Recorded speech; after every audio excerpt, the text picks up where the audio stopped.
class, welcome back. We have our next video from Chapter 9.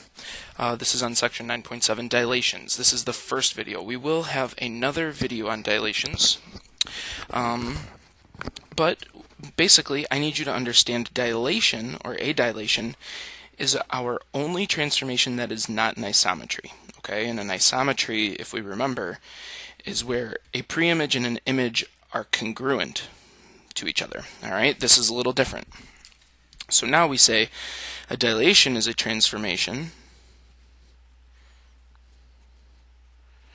that changes the size of a figure but not its shape. Okay, so we'll get more into this, but it's not this, right? That is no longer what we're looking for. We're looking for something more like this.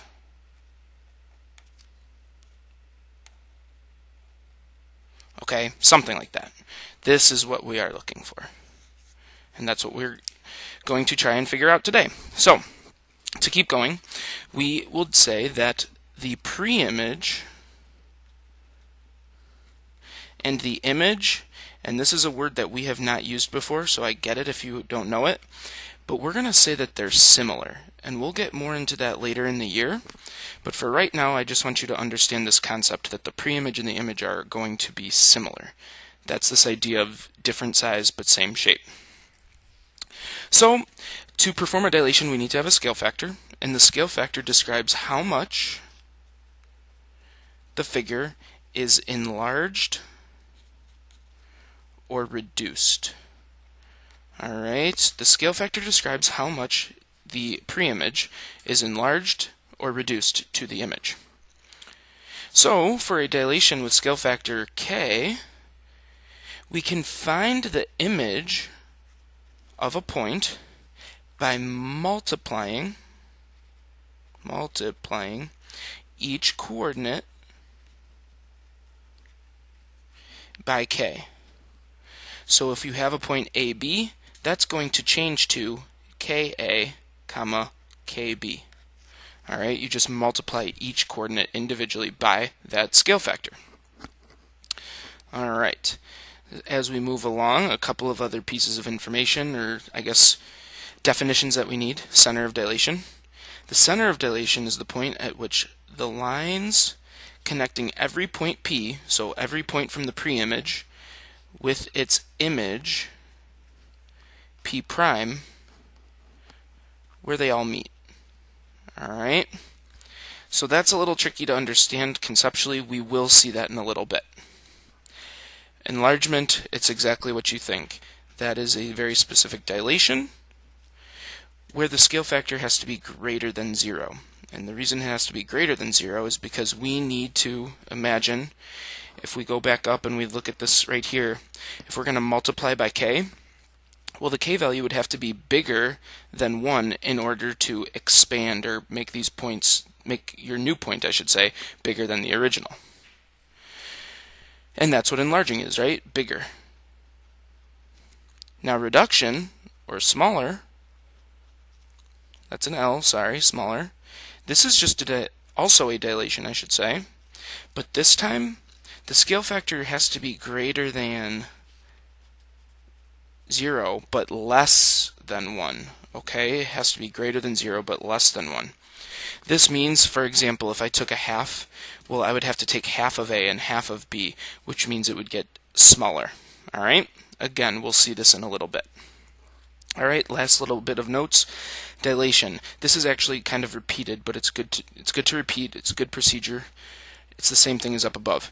If P, or if our point xy, is the preimage, I can't spell, this is preimage, sorry guys. If P is the preimage of a point under a dilation centered at the origin with scale factor of k, well then we know that the image is going to be at kx, ky. Alright. And lastly, negative scale factor. We will see this. This is kind of interesting. We can talk about it more in class. But if the scale factor of a dilation is ever negative, well then the preimage is rotated by 180 degrees. Alright?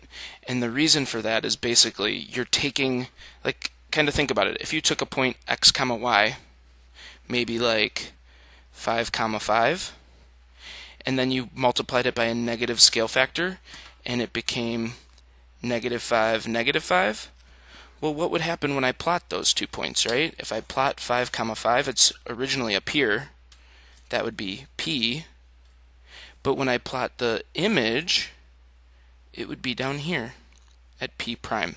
Okay, so any point, if you have a negative scale factor, so -1 times 5 comma 5, it just flips it 180 degrees. I shouldn't say flip.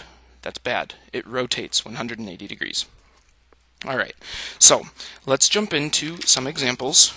We're probably going to do a few of these up at the top here, sorry. And again, take a look at your learning targets so you know what we're looking to do. We still have this big section where we want to distinguish between the different types of transformations, so that's not going away. The other one that we really care about for this video is being able to draw an image after a dilation. Okay, drawing an image after a dilation on the coordinate plane.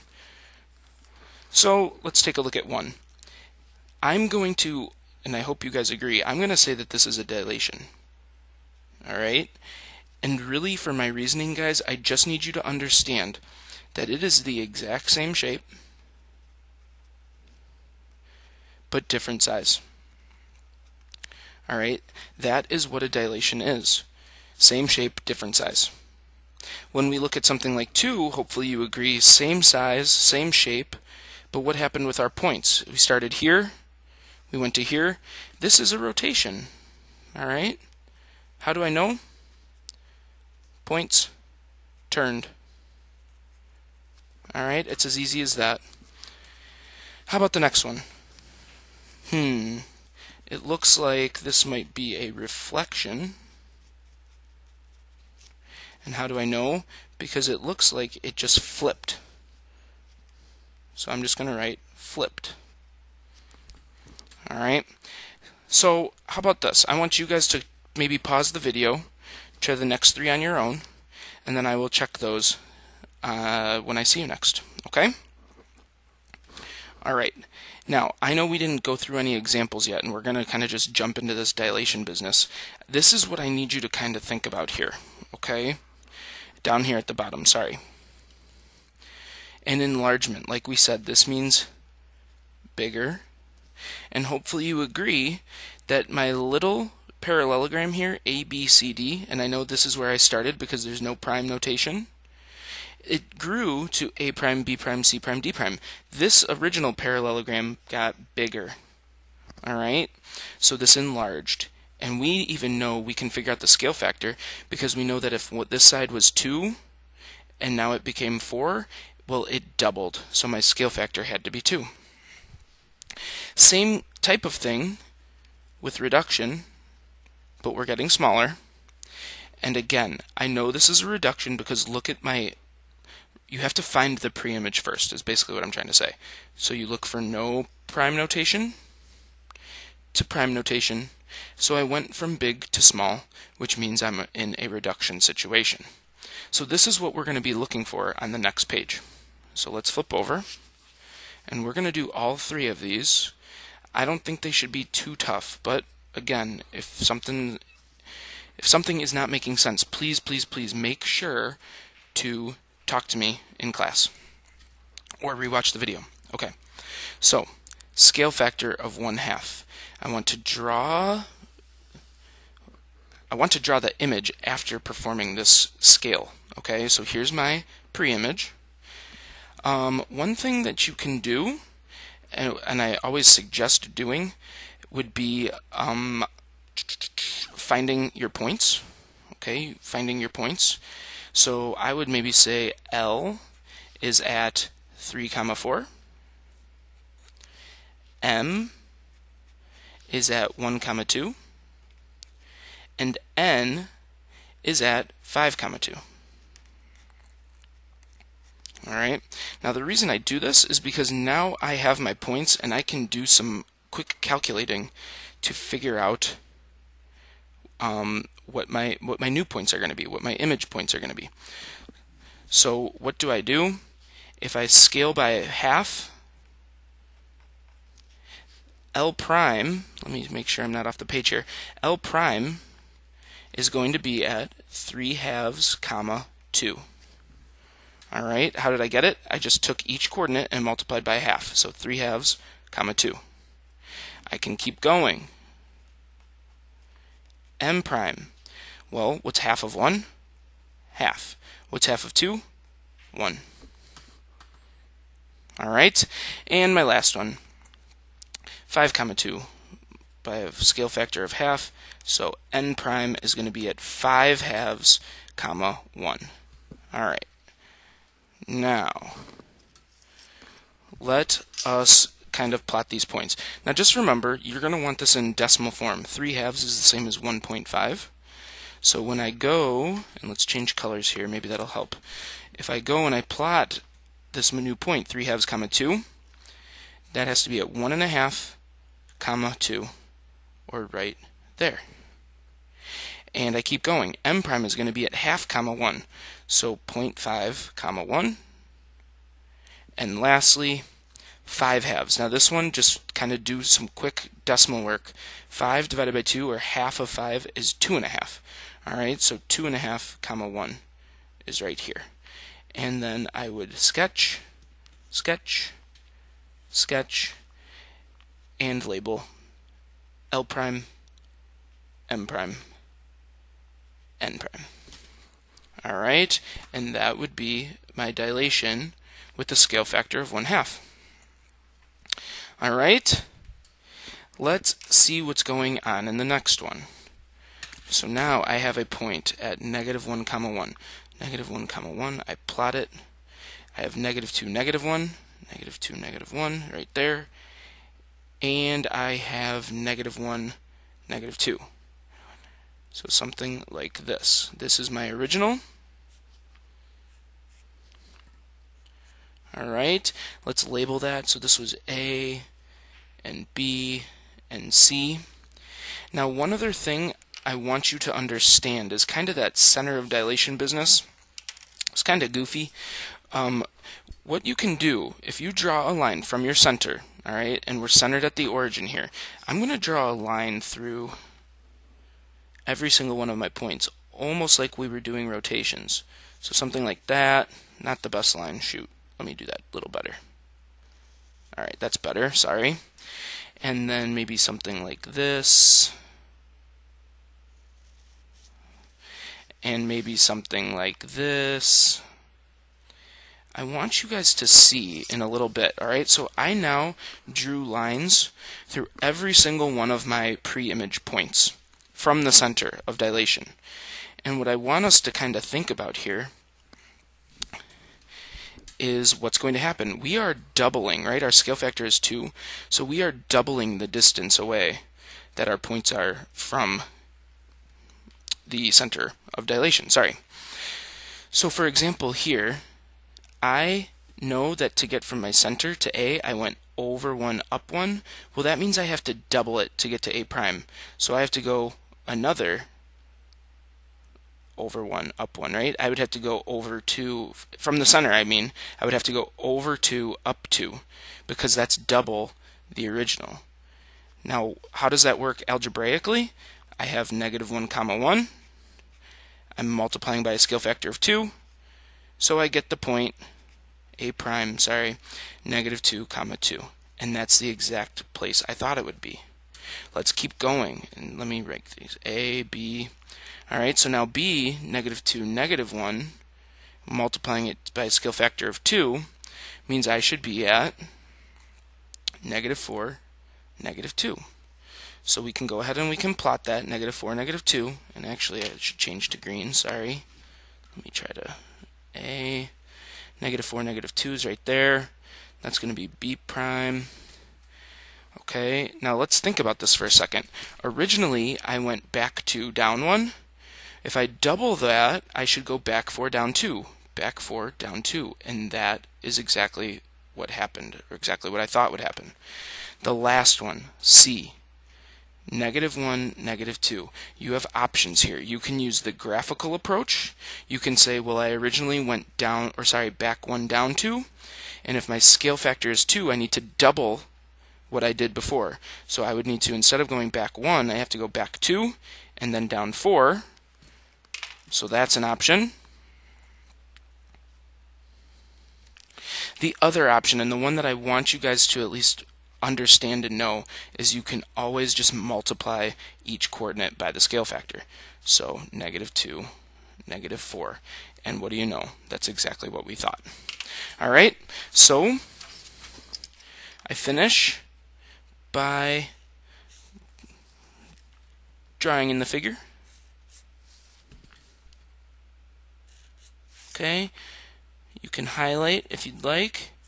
And one other kind of neat thing that you can do, especially on coordinate planes, you can measure. Like, you know that originally A to C was 3 units away. Well, what do you think it should be from A prime to C prime if your scale factor is 2? If you said doubled, you're right. 3 times 2 is 6. 1, 2, 3, 4, 5, 6. Okay, so that lets you also know that you performed a good dilation. Now, I know this is running a little late, so let's get through this last one kind of quickly here so that you're not spending your entire day with these dilations. Alright, here we go. We have a negative scale factor. So let's see what happens. I have R at 0, 0. I have S at -4, 0. I have T at -1, -3. And I have U at -4, -3. So something like this.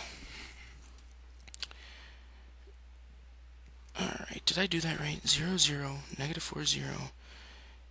Yeah, I just don't like how they write the point. Okay, we're good. So, if you want, go ahead, sketch, sketch, sketch, sketch. Alright, okay, here we go. I would take a point such as 0, 0. I'm multiplying it by -1/2, which means that R prime,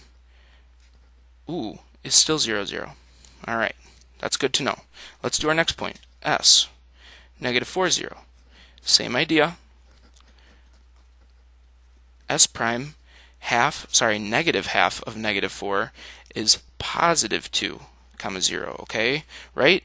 Half of -4 would be -2, but because it's multiplying by -half, it's +2. Let's keep getting these other points. T, -1, -3 times -half means T prime will be at +half, +3/2, and lastly, U, -4, -3, multiplying by -half means that U prime should be at, well, what's -half of -4? +2. What's -half of -3? +3/2. Alright? So, we can go ahead and we can plot all these. I know that R is going to stay the same, 0, 0, or sorry, R prime. S prime is going to be at 2, 0. So over here, T prime 1/2 or 0.5, 1.5. So half, something like that. And then lastly, U prime 2, 3/2. So right here. And we would sketch it. And you could finish it by highlighting it if you'd like. And then, of course, label R prime, S prime, T prime, U prime. Alright, now you can use either method here as well, guys. I would strongly encourage you, at least for when there's a negative scale factor, I'd probably just do the calculations. It might get a little tricky, you trying to both flip and move this to the other side at the same time using the line method. Okay, so there is an introduction to dilations on the coordinate plane. Hopefully you guys are getting this. If not, remember, please ask me questions in class. Have a good day.